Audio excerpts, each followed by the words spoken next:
तुमची सिस्टीम आहे, तुमची जी बायोलॉजिकल सिस्टीम आहे, मेटाबॉलिक सिस्टीम आहे, हेल्थ आहे, ते लिटरली तुम्ही हॅक करू शकता. वॉव! म्हण हां, इंटरेस्टिंग. येस. तुम्हाला जे डायबिटीज व्हायचे जे चान्सेस असतील, ते लिटरली तुम्ही झिरोवर आणू शकता आणि तेच आहे बायोहॅकिंग. तुम्हाला शुगर असेल, तर ती पूर्णपणे घालवू शकतो? शक्य आहे? Yes, yes. ॲब्सोल्युटली शक्य आहे. So diabetes is actually a symptom.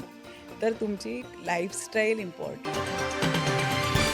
Diabetes असलेले खूप लोकं आपल्याकडे आहेत आणि जर फक्त तुमच्या फूड हॅबिट्स बदलल्या आणि फूड हॅबिट्स बदलून तुमचा डायबिटीस नीट होत असेल, तर मग बाकी डॉक्टर्स त्यांच्या पेशंटला हे का सांगत नाहीत?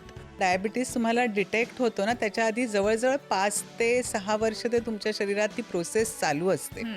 कॉन्सेप्ट आहे बायोलॉजिकल एज आणि तुमचं क्रॉनिकल एज. हं. सो तुमचं बायोलॉजिकल एज वेगळं असू शकतं. जर तुम्हाला तुमचे बोन स्ट्राँग ठेवायचे असतील, तुम्हाला तुमचे स्नायू स्ट्राँग ठेवायचे असतील, तर तुम्हाला हे सेल्युलर एजिंग स्लो डाऊन करायलाच लागेल. Fat children become obese adults. म्हणजे तुमची मुलं जर तुमची म्हणजे तुम्हाला वाटतं की सुदृढ आहेत आणि हेल्दी आहेत, पण नंतर ते ओबीज ॲडल्ट्स होतात. आणि आता तर मृगा हे खूप अलार्मिंग आहे की बऱ्याचशा इन्शुरन्स कंपनीज ज्या आहेत, हं, हं. त्या इन्शुरन्स कंपनीज तुम्हाला इन्शुरन्स देत नाहीत. ते डिनाय करतात. काय म्हणता? Yes, obese yes. असाल तर? आणि त्यासाठी खूप ट्रीटमेंट आहेत. म्हणजे हं, अगदी नॉन सर्जिकल ट्रीटमेंट आहेत, सर्जिकल ट्रीटमेंट आहेत हं. And which are absolutely very, very safe. Early menses असेल, तर ते कशामुळे होतं? आणि मग ते प्रिव्हेंट करायचं असेल, तर अगदी लहान मुलींना आपण काय ट्रीटमेंट देऊ शकतो? हा काय असा मिडल क्लासचा वगैरे प्रॉब्लेम नाही आहे. हा मी खूप बघितला आहे. उच्चभ्रू लोकांमध्ये पण हा प्रॉब्लेम खूप बघितलेला आहे, हं, की हं, त्यांना हं, इतकं म्हणजे हिने हा ड्रेस घातला, मग माझ्याकडे तो ड्रेस का नाही आहे, त्याच्याकडे ती ब्रँडची बॅग आहे. तर इथून ते सुरुवात होतं हं. आणि मग तो स्ट्रेस जो आहे तो बिल्डअप होऊन मग शेवटी तो हॉर्मोनल इम्बॅलन्स क्रिएट करून मग ते PCOD होते. त्यामुळे घरीसुद्धा जे तुमचं वातावरण आहे ते आईवडीलसुद्धा त्याला ॲड्रेस करू शकतात. असं नाही की प्रत्येक वेळेला लहान मुलींना पण ट्रीटमेंटच पाहिजे. नमस्कार. लाईफस्टाईल पॉडकास्टच्या दुसऱ्या भागात आपलं स्वागत आहे. आपण गेल्या भागामध्ये थोडंसं आयुष्य, आरोग्य, दीर्घायुष्य आणि आरोग्य याबद्दल बोललो. आता आपण थोडंसं टेक्निकल जाऊया आणि थोडासा सायन्सचा अभ्यास करूया. कारण जितकं तुम्ही आत जाता, तितकं तुम्हाला प्रश्न पडतात आणि तुम्ही आणखीन जाणून घ्यायचा प्रयत्न करता. आज पुन्हा आपल्यासोबत आहेत डॉक्टर पौर्णिमा म्हात्रे. नमस्कार मॅम. नमस्कार. तुमचं पुन्हा एकदा ह्याच्यावर आमच्या पॉडकास्टमध्ये स्वागत. धन्यवाद. आपण पाहतो की मी रिसर्च केलं खूप सारं. आपला पहिला पॉडकास्ट झाला, गप्पा झाल्या आणि त्यानंतर मला अनेक प्रश्न पडले. काही ग्लिचेस आहेत, काही टेक्निकल शब्द आहेत. एक बायो हॅकिंग ह्याच्याविषयी मला खूप वाचायला मिळतं. त्याबद्दल तुम्ही काय सांगता? येस. तर आता आपल्याला कसं वाटतं ना, म्हणजे खूप जणांना वाटतं, की माझ्या आईला डायबिटीस आहे, माझ्या वडिलांना डायबिटीस आहे, माझ्या आईला ब्लड प्रेशर आहे, म्हणजे ते मला होणारच, हे असं आपण मानून चालतो. तर काही प्रमाणात ते खरं आहे. पण जर तुम्ही ठरवलं तर तुमची बायो हॅकिंग हॅकिंग म्हणजे तुम्ही लिटरली तुमची सिस्टीम आहे, तुमची जी बायोलॉजिकल सिस्टीम आहे, मेटाबॉलिक सिस्टीम आहे, हेल्थ आहे, ते लिटरली तुम्ही हॅक करू शकता. वॉव! म्हण हां, इंटरेस्टिंग. येस. म्हणजे काय, तर तुमच्या बॉडीमध्ये किंवा तुमच्या लाईफस्टाईलमध्ये तुमचे डायटरी चेंजेस, तुमचे एक्सरसाइज चेंजेस, हे असे चेंजेस करून ते तुम्ही हॅक करून तुमची पूर्ण जे आतलं जे मेटाबॉलिक सिस्टीम आहे, ती तुम्ही लिटरली बदलू शकता टुवर्ड्स अ हेल्दी वे. तुम्ही त्याला हेल्दी करू शकता आणि तुम्हाला जे डायबिटीज व्हायचे जे चान्सेस असतील, ते लिटरली तुम्ही झिरोवर आणू शकता आणि तेच आहे बायोहॅकिंग. आणि त्यासाठी कधीपासून मेहनत करावी लागते आणि त्यासाठी कशा प्रकारच्या ट्रीटमेंट्स आहेत? काय करता येतं? येस. कधीपासून is a very right question.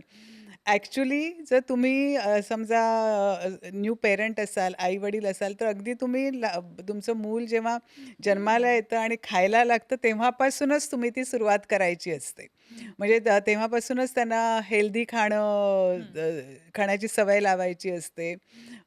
आणि जर समजा ठीक आहे, तुम्हाला आता उशीर झाला असाल, तुम्ही तुमच्या 20s, हं. 30s किंवा 40s, 50s मध्ये असाल, जसं मी मागच्या एपिसोडमध्ये सांगितलं, तसं इट्स नेव्हर टू लेट. तुम्ही केव्हाही सुरू करा आणि लिटरली जसं आहे तसं आपण डायबिटीस रिव्हर्स पण करू शकतो. कितीतरी मेटाबॉलिक हेल्थ डिसीजेस आहेत, लाईफस्टाईल डिसीजेस आहेत, जसं diabetes, blood pressure, heart problems, तुमचे जॉइंट प्रॉब्लेम्स, हे सगळं तुम्ही रिव्हर्सिबल आहेत आणि त्यालाच बायो हॅकिंग म्हणतात. तुम्ही आता म्हणालात, की डायबिटीज रिव्हर्स करू शकतो. आपण तुम्हाला शुगर असेल, तर ती पूर्णपणे घालवू शकतो? शक्य आहे? Yes, yes. ॲब्सोल्युटली शक्य आहे आणि त्याच्यासाठी वेगवेगळ्या प्रकार म्हणजे तुम्ही जर मेडिसिन्स घेत असाल, हं, तर तुम्ही ते मेडिसिन्ससुद्धा तुमचे बंद होऊ शकतात. हं, पण येस, त्याच्यासाठी तुम्ही एक तज्ञ डॉक्टरचा सल्ला घेऊन मगच ही प्रोसेस करायची आहे. हं, तुम्ही स्वतः हे नाही करू शकत. आपलं आपण हं, नाही करू शकत. तुम्हाला तुमचं जसं आपण जर तुम्ही आमच्या क्लिनिकमध्ये आलात, तर जसं मी मागच्या वेळेला पण म्हणाले बायोमार्कर्स. हं, सो हे बायोमार्कर्स तुमचे काय आहेत ते आपण ते डिसाईड करतात, की तुम्हाला डायबिटीज जर आहे, तर तो किती प्रोग्रेस होऊ शकतो आणि तो किती प्रमाणात तो आपण कमी करू शकतो. सो ते करणं खूप गरजेचं आहे आणि त्याच्यासाठी तो जे लॉन्जिव्हिटी प्रोटोकॉल्स असतात, त्याच्यासाठी तुम्हाला ब्लड टेस्ट करायला लागतात, नंतर तुमचे हॉर्मोन्स टेस्ट करायला लागतात, तुमचं हार्टची हेल्थ बघायला लागते. हे सगळं प्रोटोकॉल्स आम्ही टेस्ट करतो आणि मग त्याच्यावरून आम्ही ते सेल्युलर लेव्हलवर काम करतो. हं, कारण डायबिटीस हे तुम्हाला दिसतं की फक्त डायबिटीस झालाय, पण त्याच्या आतमध्ये तुमच्या इंटरनली बॉडीमध्ये काय-काय चेंजेस झालेत ते सुद्धा डिटेक्ट करणं खूप इम्पॉर्टंट असतं. हं, हं, सो आमच्या क्लिनिकमध्ये आम्ही तेच करतो. आम्ही रूट कॉजवर आधी रूट तुमचा कॉज काय आहे, प्रॉब्लेम कुठे आहे, ते बघून मग त्याच्याप्रमाणे पूर्ण डिझाइन करतो. तुमचं जो ट्रीटमेंट प्लॅन आहे तो डिझाइन हं, करतो. हं, हं, so diabetes is actually a symptom. हं, हां, हे डिसीज आहे, पण तुमची बॉडी तुम्हाला ते एक सिम्प्टम दाखवतंय. सो डिपेंडिंग ऑन दॅट तुम्ही डेफिनेटली रिव्हर्स करू शकता. मग त्यासाठी काय-काय करायला लागेल, तर त्यासाठी तुम्हाला मोस्ट इम्पोर्टंटली तुमच्या फूडमध्ये चेंज करायला लागेल. हं, एक तर तुम्हाला थिंकिंगमध्ये चेंज करायला लागेल. हं. कारण माझ्याकडे एक पेशंट आलेले ते खूप म्हणजे राजकीय क्षेत्रात त्यांनी खूप काम केलेलं आहे. ओके. हां आणि मी जेव्हा त्यांना सांगितलं आणि त्यांचं डायबिटीज आपण पूर्णपणे रिव्हर्स करून दिला हं, आणि कारण त्यांचं HbA1c 7.5 होतं हं, आणि पण मी जेव्हा त्यांना सांगितलं, की तुम्ही प्रोटीन्स इन्क्लूड करायला पाहिजे तुमच्या डाएटमध्ये. हं, तर हं, तुम्हाला हं. म्हणजे जर तुम्ही व्हेजिटेरियन असाल, तर पनीर, टोफू, सोया हे इन्क्लूड करायला लागेल. दही इन्क्लूड करायला लागेल. तसंच तुम्ही जर नॉन व्हेजिटेरियन असाल, तर ते तुम्हाला त्याच्यामध्ये तुम्हाला चिकन असेल, अंडी असेल, गोट मीट असेल, हे इन्क्लूड करायला लागेल. तर त्यांचा एक खूप इंटरेस्टिंग तुला गोष्ट सांगते. तर हां, त्यांचा प्रश्न होता, "पण मॅडम ऋषीमुनी तर फक्त कंदमुळं हां. खातात आणि म्हटलं, "येस, आता ना तुम्ही तेच करा.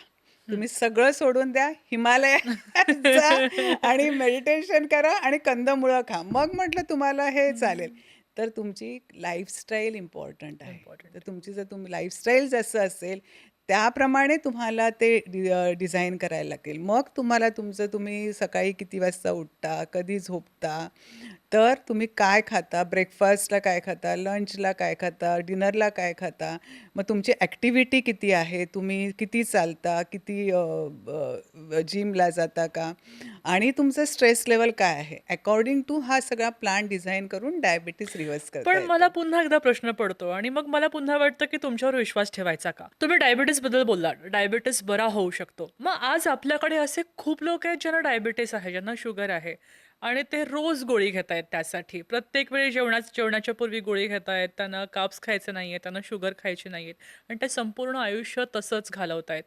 तर तुम्ही जसं म्हणता, की फक्त फूड हॅबिट्स चेंज करून आणि हेल्दी फूड हॅबिट्सने डायबिटीज बरा होऊ शकतो. तर मग बाकी डॉक्टर्सना ते माहीत नाहीये का? की त्यासोबत आणखीन वेगळी ट्रीटमेंट असते. नेमकं काय आहे? Diabetes is an epidemic today. आज भारतामध्ये डायबिटीजची लिटरली एपिडेमिक म्हणून डिक्लेअर झालेलं आहे. तर असं नाही आहे, की बाकीच्या डॉक्टरांना माहिती नाही. सगळ्या डॉक्टरांना माहिती आहे आणि सगळे डॉक्टर आय एम शुअर पेशंटला ॲडवाईससुद्धा करतात. इथे फक्त फूड हॅबिट्स चेंज करून होत नाही मृगा. हं, इथे ना तुम्हाला तुमचं माइंड चेंज करायला लागतं. Literally it is in your mind, की हे तुम्ही रिव्हर्स करायचं जर ठरवलं, तर तुम्ही ते रिव्हर्स करू शकता. तर फूड हॅबिट हा त्याच्यातला एक 25% पार्ट आहे. 25% is food habits, then 25% is your activity, your exercise, your gymming, then 25% is your sleep and 25% is your stress. तर ह्या ओके. सगळ्या ह्याच्यावर जर तुमची काम करायची तयारी असेल हं, तर तुम्ही डायबिटीस इझिली रिव्हर्स करू शकता. हं, आता तू म्हणजे तुला एक्झाम्पल द्यायचं तर फूड हॅबिट्समध्ये तुम्ही काय कराल तर तो फूड हॅबिट्समध्ये तुम्ही प्रोटीन वाढवाल. आता ते हं, प्रोटीन तुम्ही कशासाठी वाढवाल कारण हं, त्याच्याबरोबर तुम्ही तुमचं जे स्नायू आहे ते स्नायू मसल ग्रोथ तुमची झाली पाहिजे. मग हं, त्यासाठी तुम्हाला वेट ट्रेनिंग स्ट्रेंथ ट्रेनिंग गरजेचं हं, आहे.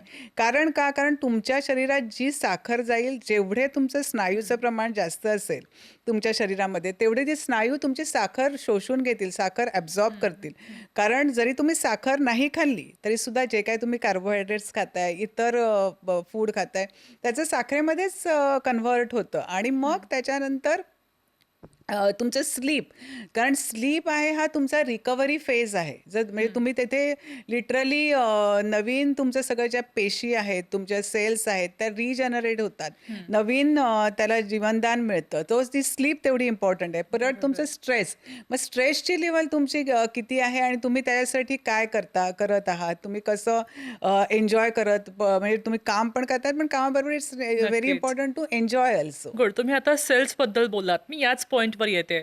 आता डायबिटीज हा एक आजार झाला हां. तो आत्ता डिटेक्ट झाला म्हणजे तो आत्ता लगेच झालाय असं नाही ना. तो फार आधी झालेला आहे आणि मग सेल्युलर हेल्थमध्ये किंवा ते सगळं वाहत असतं आणि तो काही काळाने डिटेक्ट होतो. सो मग याबद्दल काय सांगता येईल? सेल्युलर एजिंग किंवा सेल्युलर हेल्थबद्दल काय बोलता येईल? येस. सो तू बरोबर बोललीस जेव्हा डायबिटीस तुम्हाला डिटेक्ट होतो ना त्याच्या आधी जवळजवळ 5 ते 6 वर्ष ते तुमच्या शरीरात ती प्रोसेस चालू असते. हं, सो ही बॉडी आपल्याला सिग्नल्स देत असते की हं, तुम्हाला थकवा जाणवणं, तुम्हाला रात्री युरिन पास करायला हं, उठायला लागतं. त्यासाठी तुम्हाला हे छोटे-छोटे सिग्नल मिळत असतात. हं, पण ज्याच्याकडे आपण ॲज युजुअल दुर्लक्ष करतो. हं, आणि मग ते वाढत जातं. तर हे का वाढतं? कारण तुमच्या शरीरातल्या ज्या सेल्स असतात, पेशी म्हणतो आपण त्यांना, हं, मायटोकॉन्ड्रिया असतात. हं, त्यांचं हळू आतमध्ये एजिंग सुरू झालेलं असतं. म्हणजे एजिंग हं, प्रोसेस म्हणजे त्याचं डिजनरेशन ते त्यांचं जे जसं ते खूप हेल्दी असतात, ते अनहेल्दी व्हायला आतमध्ये सुरू झालेलं असतं, जे आपल्याला जाणवत नाही. सो सेल्युलर एजिंग हा एक प्रकार आहे. तसंच आता हे कॉन्सेप्ट आहे बायोलॉजिकल एज आणि तुमचं क्रॉनिकल एज. हं, सो तुमचं बायोलॉजिकल एज वेगळं असू शकतं. सो सपोज तुम्ही आता आहात 40 वर्षाचे, पण जर तुम्ही ओबीज असाल, तुमचं मसल मास कमी असेल, तुमचं फॅट पर्सेंटेज बॉडीत जास्त असेल, तर तुमचं जे बायोलॉजिकल एज ॲक्चुअल हं, आहे दॅट मे बी 60.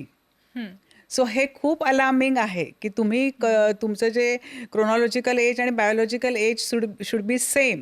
तर हं, ते कधी होईल जर तुमच्या जे सेल्स आहेत तुमच्या जे हं, पेशी आहेत मायटोकॉन्ट्रिया आहेत ते जे हं, आहेत ते जेव्हा हेल्दी असतील आतून तुम्ही पूर्ण तुमचं आणि सेल्स आर एव्हरीवेअर म्हणजे तुमच्या त्या मसलमध्ये पण असतात, बोनमध्ये पण असतात, हार्टमध्ये पण असतात, पॅनक्रियाजमध्ये पण असतात, सगळ्या ऑर्गनमध्ये whole body is made of cells and mitochondria. तर ते हेल्दी ठेवणं खूप म्हणजे खूप गरजेचं आहे. त्याच्यासाठी अगेन अँड अगेन आम्ही डॉक्टर सांगत असतो की हं, तुम्ही तुमची लाईफस्टाईल बदला, तुम्ही तुमचं सेल्युलर एजिंग जे आहे ते कसं स्लो करता येईल, ते कसं हं, तुम्हाला अरेस्ट करता येईल ते आणि मगच तुम्ही हेल्दी लाईफस्टाईल जगू शकता. जर तुम्हाला हं. तुमचे बोन स्ट्राँग ठेवायचे असतील, तुम्हाला तुमचे स्नायू स्ट्राँग ठेवायचे असतील, तर तुम्हाला हे सेल्युलर एजिंग स्लो डाऊन करायलाच लागेल. म्हणून आम्ही आमच्या क्लिनिकमध्ये लिटरली त्याचं पण प्रोटोकॉल्स आहेत, की तुमचं सेल्युलर एजिंग कसं होतंय, हं, हं, किती हं, प्रमाणात होतंय, किती फास्ट होतंय, ते कसं आपण स्लो डाऊन करू शकतो आणि हं. त्याप्रमाणे आम्ही ते ट्रीटमेंट्स डिझाइन ओके. करतो. या तुमच्या ट्रीटमेंट्स आहेत. मी थोडंसं ओबीजबद्दल बोलते, हं, की त्यांचं दिसून येतं. हं. त्याच्याबद्दल त्यांना न्यूनगंड असतो. खूप कॉम्प्लेक्स असतो. मग त्यांचे आणखीन वेगळे प्रॉब्लेम्स काय असू शकतात? किंवा त्यांच्यासाठी ट्रीटमेंट्स वेगळ्या असतात का नॉर्मल माणसांपेक्षा? येस. ओबेसिटी आता हा प्रॉब्लेम असा झालेला नाही की तुम्हाला 40शी नंतर होईल. हं, लिटरली 22, 23, 24 वर्षापासूनच ओबेज लोकं होत आहेत. And it is seen that fat children become obese adults. म्हणजे तुमची मुलं जर तुमची म्हणजे तुम्हाला वाटतं की सुदृढ आहेत आणि हेल्दी आहेत, पण नंतर ते ओबीज ॲडल्ट्स होतात.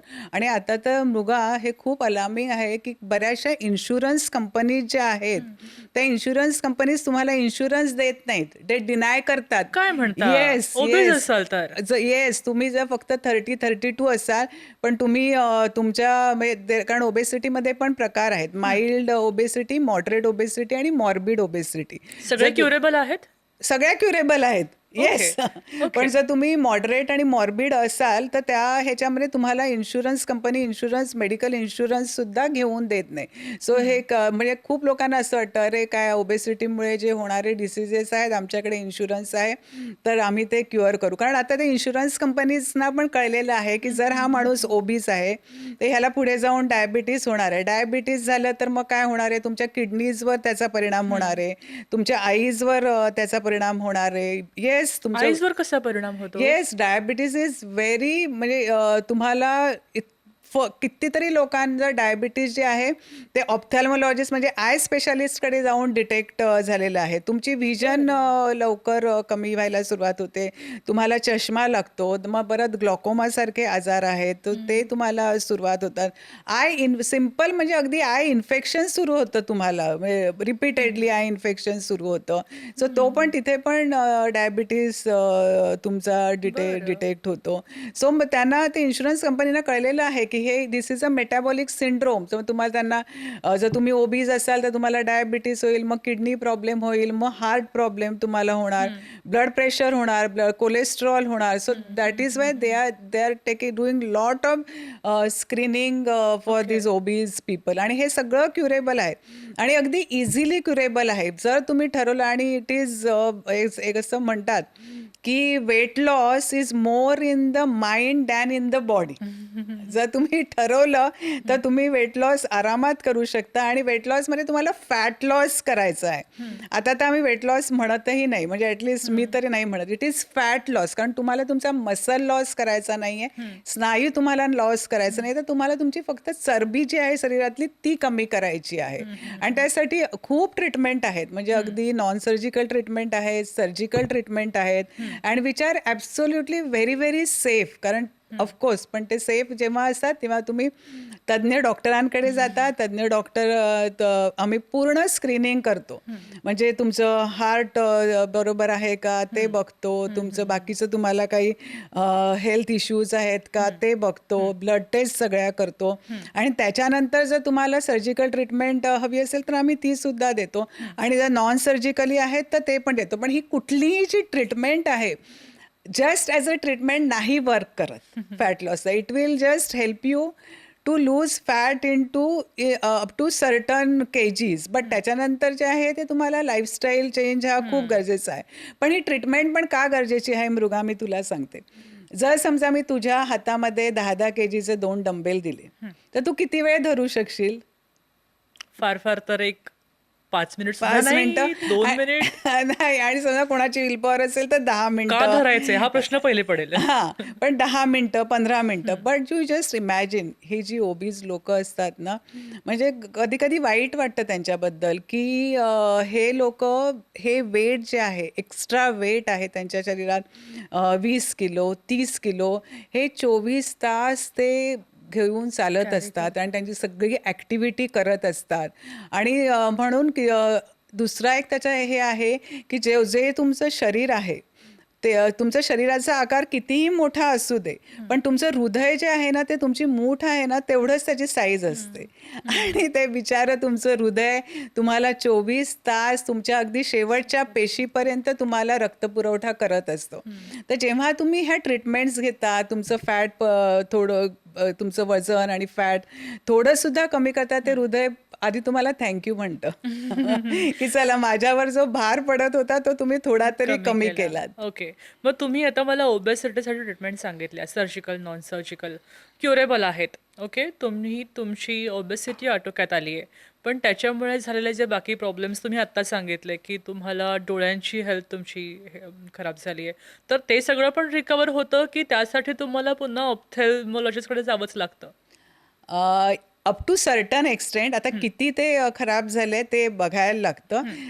But up to certain extent जर खूप कमी प्रमाणात झालं असेल तर रिव्हर्स होऊ शकतं. पण जर खूपच डॅमेज झालं असेल तर मग त्यासाठी तुम्हाला ऑप्थॅल्मॉलॉजिस्टची हेल्प घ्यायलाच लागते. पण येस, पण जेव्हा तुम्ही तुमच्या शरीरातली चरबी कमी करता तर ओव्हरऑल तुमच्या ज्या सेल्स आपण मगाशी जे बोललो आणि मायटोकॉन्ड्रिया आहेत ते स्टार्ट बिकमिंग हेल्दियर. आणि एकदा तुम्ही एक्सरसाइज करायला लागलात, जिमला जायला लागलात, वेट ट्रेनिंग करायला लागलात, तुमच्या जेवणामध्ये तुम्ही चेंजेस करायला लागलात, हे सगळं केलं की आपोआप सेल्स रिजनरेट होतात आणि रिज्युविनेट म्हणजे त्यांना नवीन जीवनदान मिळाल्यासारखं होतं. आणि तुमची मग पूर्ण सिस्टीम, तुमचे हॉर्मोन्स, तुमचे बॉडीतले एन्झाईम्स, डायजेशन सगळंच बदलायला सुरुवात होते.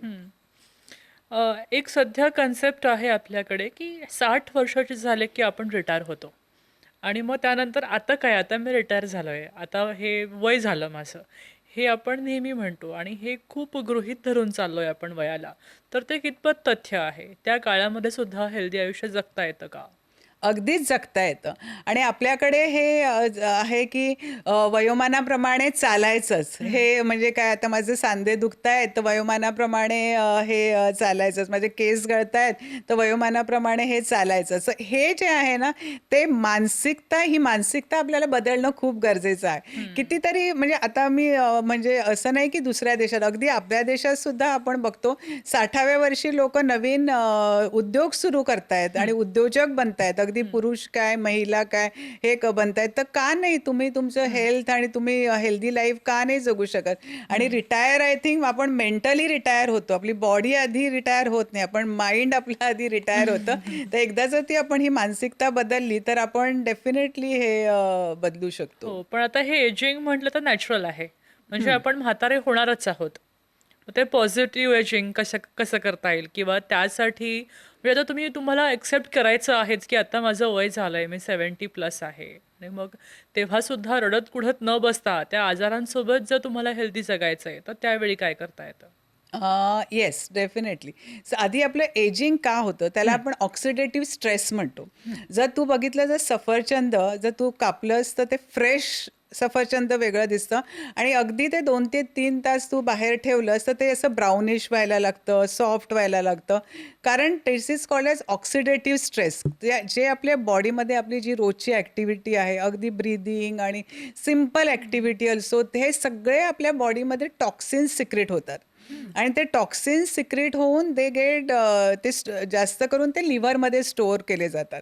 आणि मग म्हणून तुमचं जे एजिंग आहे ते हळूहळू प्रोसेस सुरू व्हायला लागते. आणि तुम्ही हे 60व्या 70व्या वर्षी सुद्धा तुम्ही अगदी हेल्दी लाईफ जगू शकता.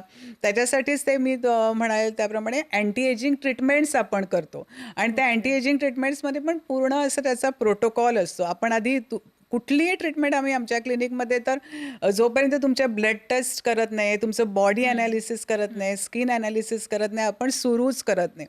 अँड डिपेंडिंग ऑन दॅट तुम्हाला कसली गरज आहे, मग तुम्हाला ते प्रॉपर सप्लिमेंट्स देऊन, तुम्हाला प्रॉपर तुमचा एक्सरसाइज प्लॅन हे करून तुम्ही लिटरली आणि 70व्या वर्षीसुद्धा तुम्ही ॲब्सोल्युटली हेल्दी लाईफ जगू शकता. पण या ट्रीटमेंट्सचा कोणते साइड इफेक्ट्स होतात का तुमच्या बॉडीवर? एकतर तुम्ही तज्ञ डॉक्टरांकडे गेलात तर ते तुम्हाला किती प्रमाणात कुठली ट्रीटमेंट हं, आवश्यक आहे आणि साईड इफेक्ट न होता तुम्ही कुठली ट्रीटमेंट घेऊ हं, शकता, हे खूप गरजेचं आहे. आणि हं, कुठलेही डॉक्टर जे आहे ते हं, तुम्हाला त्याच्यामध्ये ॲडवाईस करणारच. हं. बरोबर. मी थोडासा विषयाला बगल देते. म्हणजे आपण थोडं सायकॉलॉजीबद्दल बोललो आणि ब्रेन हेल्थबद्दल बोललो. ब्रेन फ्रॉग हा शब्द बऱ्याचदा ऐकायला येतो आणि तरुण त्याच्या मागे लागताना दिसतात. नेमकं काय प्रकरण आहे हे? ब्रेन फॉग म्हणजे तुम्हाला जे तुमची मेमरी आहे, जे ती मेमरी म्हणजे अगदी अरे आता मला इकडे इतक्या वाजता पोहोचायचं होतं, मी हं, विसरलो. हं, म्हणजे ही छोटी गोष्ट हं, झाली. हं, हं, so that is called as brain fog. हं, देन नाहीतर मग असं डोकं जड होणं, हं, थोडंसं हं, पण काम केलं की अरे माझं डोकं जड झालंय किंवा हेडेक होणं. सो हं, that is called as brain fog. आणि ब्रेन फॉगचं मेजर रिझन हल्ली जे दिसतंय ना, that is because of the screen time. कारण एवढी इन्फॉर्मेशन तुमच्या ब्रेनमध्ये जाते. सो तेवढी इन्फॉर्मेशन तुमचं ब्रेन ग्रास्प करू शकतं का? So that is very important. आणि म्हणून हा सगळा आता हा ब्रेन फॉग ही खूप कॉमन टर्म झाली आहे. तरुणाईमध्ये तर खूपच आहे. मला तर लिटरली माझे पेशंट येऊन विचारतात, डॉक्टर ब्रेन फॉगसाठी काय करू शकतो आपण, काय घेऊ शकतो? आणि poor sleep that is also. त्यामुळे मग ते ओके. फोकस राहत नाही, अलर्टनेस राहत नाही. So that is brain fog. Okay.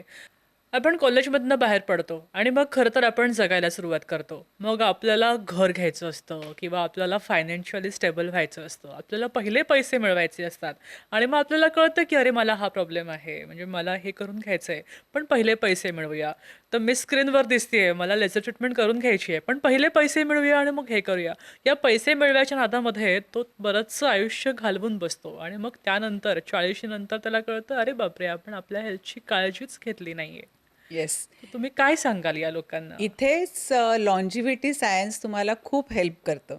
लॉन्जिव्हिटी सायन्सचे 4 पिलर आहेत. Physical health, mental health, social health आणि financial health. All are equally important. प्रत्येकाचं महत्त्व हे तेवढंच आहे. तुमची financial health yes definitely important आहे. कारण तुमच्या पुढच्या आयुष्यासाठी, तुमचं लग्न करून, मुलं ह्याचं सगळं प्लॅनिंग करण्यासाठी फायनान्शियल हेल्थ गरजेचीच आहे. पण तुम्ही फक्त पैसे जे आहेत ते फक्त 40शी पर्यंतच कमावणार आहात का? नंतर सुद्धा तुम्हाला कमवायचे आहेत. बरोबर आहे. मग जर तुम्ही तुमची हेल्थची काळजी तुमच्या लेट 20s आणि अर्ली 30sमध्ये सुरू केली, तर तुम्ही ते पैसे जे आहेत तुम्हाला कमवायचे आहेत, ते तुम्ही अगदी 60 पर्यंत 70 पर्यंत आरामात कमवू शकता.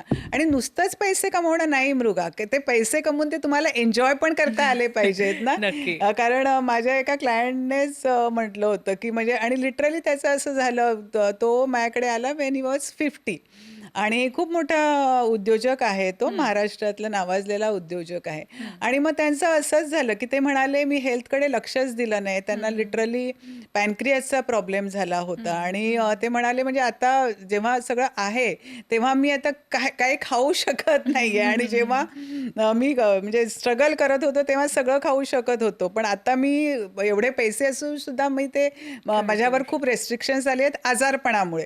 मग तेच प्लॅनिंग तुम्ही आधी हे करणं खूप गरजेचं आहे. आणि इट इज काही त्याच्यामध्ये खूप खर्च नाही आहेत मृगा. हे लोकांच्या मनात आहे, की तुम्ही हे हं, तुम्ही ट्रीटमेंट करायला गेलात किंवा तुम्ही हे प्लॅनिंग करायला गेलात, तर हं. तुम्हाला खूप खर्च येईल. नाही, तुमच्या नाही येत खर्च.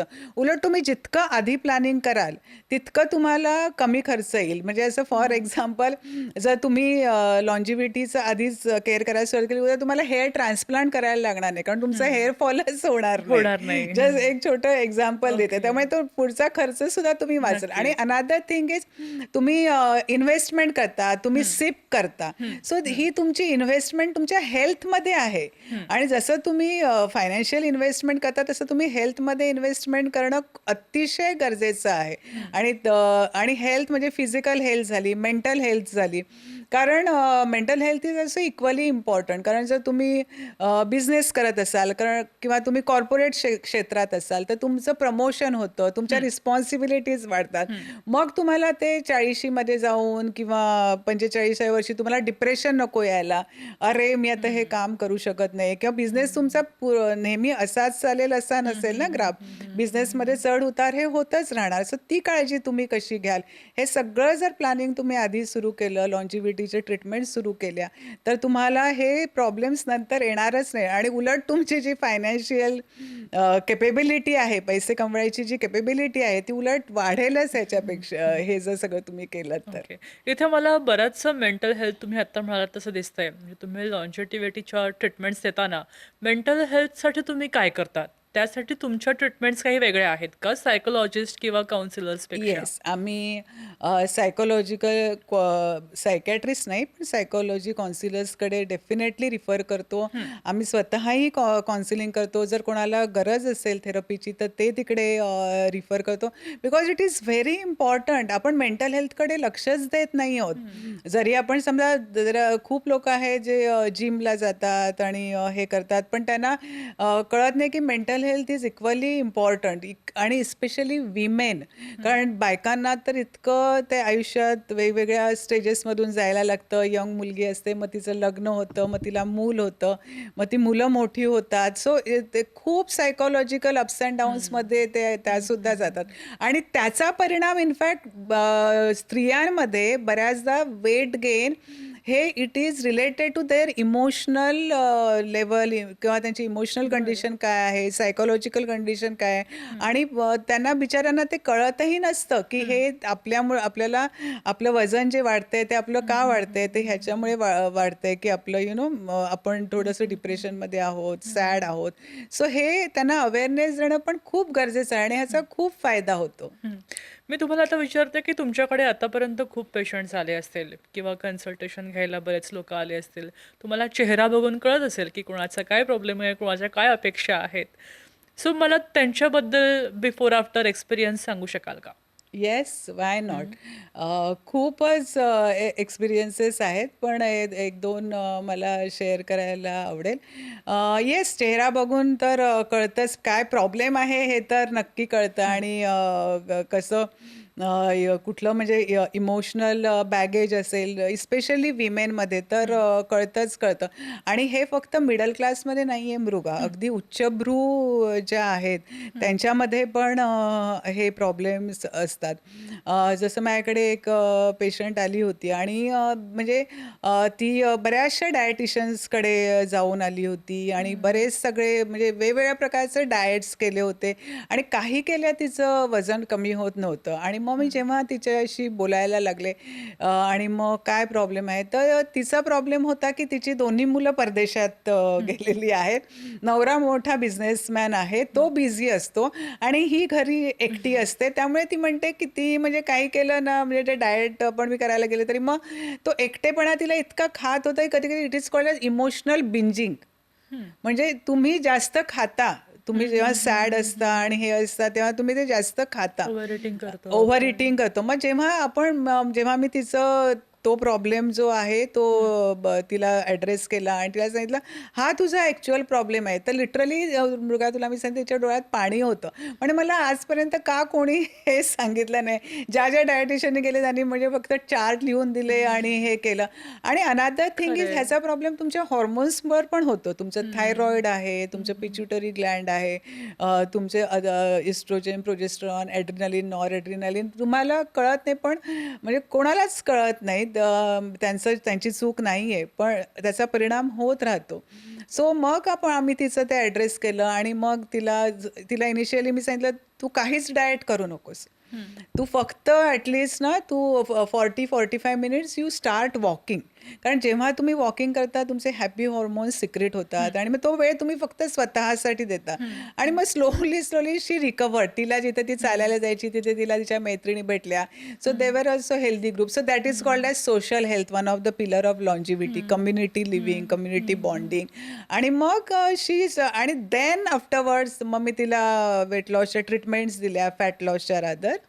आणि मग नंतर तिला फूड प्लॅन दिला and then slowly she recovered. So इतकं म्हणजे हे आणि it was a very touching moment for me also. आणि कारण आणखीन एक त्याच्यामध्ये गोष्ट आहे की तुमची फॅट लॉस करता तुम्ही मेंटेन करणं पण तेवढंच गरजेचं आहे. कारण तुमचं it is very easy to lose fat, but it is very difficult to maintain it. मग ते मेंटेन कसं करणं, त्याच्यासाठी परत सायकोलॉजिकल काउन्सिलिंग खूप गरजेचं आहे. ओके. आपण आता पुन्हा विमेन हेल्थबद्दल बोलतोय. हां. म्हणजे अर्ली मेन्सेस किंवा अर्ली मेनोपॉज किंवा पी-सी-ओ-डी म्हणूया आपण.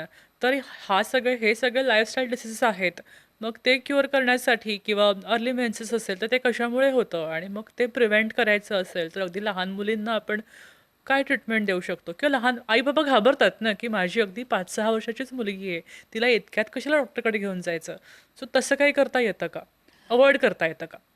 बेसिकली अर्ली मेन्सेस हे पण आता म्हणजे मी तसं बघितले माझ्या प्रॅक्टिसमध्ये पण म्हणजे पूर्वी मुलींना जे पिरियड्स यायचे, मेन्सेस यायचे, ते it use to start at the age of 14-15 असं सुरू व्हायचं. आता अगदी 10-11 वर्षा सुद्धा येतात आणि काहीही झालं आपण कितीही म्हटलं ना, की म्हणजे तुम्ही ट्रीटमेंट सगळ्यांनाच ट्रीटमेंटची गरज नसते. आई-वडील सुद्धा म्हणजे घरी त्यांना स्ट्रेस कसं कमी होईल मुलींना, कारण खूप स्ट्रेस असतो मुलींना. पीअर प्रेशर असतं केवढं मोठं, की हिने ही स्टोरी टाकली, मी ही लिटरली. आणि हे तुला मी सांगते, परत हा काय असा मिडल क्लासचा वगैरे प्रॉब्लेम नाही आहे. हा मी खूप बघितलाय.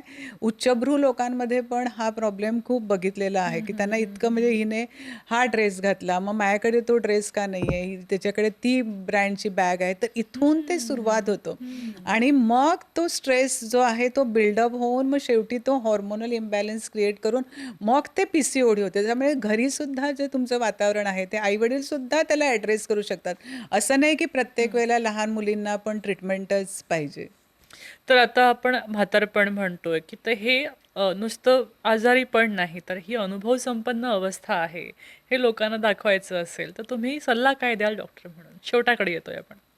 अनुभव संपन्न तर डेफिनेटली आहेच आणि तुमच्याकडे अनुभव आणि जर तू आज जर बघितलं असेल कोणी जर 60-70 वर्षाचं असेल तर त्यांनी किती चेंजेस बघितलेले आहेत. त्यांनी लिटरली नो टीव्हीपासून black and white TV to colour TV to social media, हे एवढे स्थित्यांतर जे आपण म्हणतो ते बघितलेलं आहे. तर त्यांना तेवढा अनुभव तर डेफिनेटली आहे. पण तुम्ही त्या अनुभवातून आता तुमच्या मुलांना, तुमच्या नातवंडांना तुम्ही काय शिकवाल किंवा काय गिफ्ट द्याल? तर एक मोठं गिफ्ट आहे, की त्या नातवंडांना, मुलांना सुद्धा आवडेल, की तुम्ही हेल्दी राहा, तुम्ही डॉक्टरकडे कमी जा, तुम्ही दवाखान्यात कमी जा. तर हे खूप मोठं गिफ्ट तुम्ही मुलांना द्याल. दुसरं तुम्ही तुम्ही जर हेल्दी राहिला, तुम्ही जर लाईफस्टाईल तुमची व्यवस्थित ठेवली, तर तेच तुम्ही तुमच्या मुलांना शिकवू शकाल, नातवंडांना शिकवू शकाल. तर हा अनुभव तुम्ही शेअर करण्यासाठी तुम्ही पण हेल्दी राहणं खूप गरजेचं आहे. ओके. डॉक्टर आपण या एपिसोडमध्ये बरंचसं जंप केलाय. म्हणजे बरंचसं आपण सायंटिफिक बोलत असल्यामुळे हा विषय, मग लगेच तो विषय, तो विषय.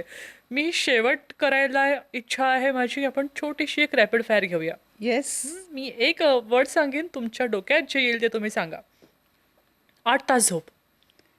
Most important. Exercise. Again, most important, and weight training, strength training is very, very important. Sugar. Avoid it. Okay. Stress. Some stress is good, but lot of stress is not good. Screen. Again, similar answer. Some screen is good, which is very, very beneficial to your life. Healthy lifestyle. Most important, non-negotiable. Cosmetics. Yes, up to certain extent they are good. Junk food. Not good. नक्कीच. Thank you doctor, तुम्ही इथे आलात आणि आम्हाला अमूल्य माहिती दिलीत. तेव्हा आता मी धन्यवाद. पुन्हा आमच्या प्रेक्षकांना सांगते, आपण 2 एपिसोड पाहिले. या उपर सुद्धा तुम्हाला काही जाणून घ्यायचंय का? या विषयामध्ये अजून काही समजून घ्यायचं आहे का? तर त्याबद्दल आम्हाला कमेंट बॉक्समध्ये नक्की कळवा आणि त्याबद्दल आपण नक्की बोलूया. तेव्हा पाहत रहा लाईफस्टाईलचे एपिसोड्स.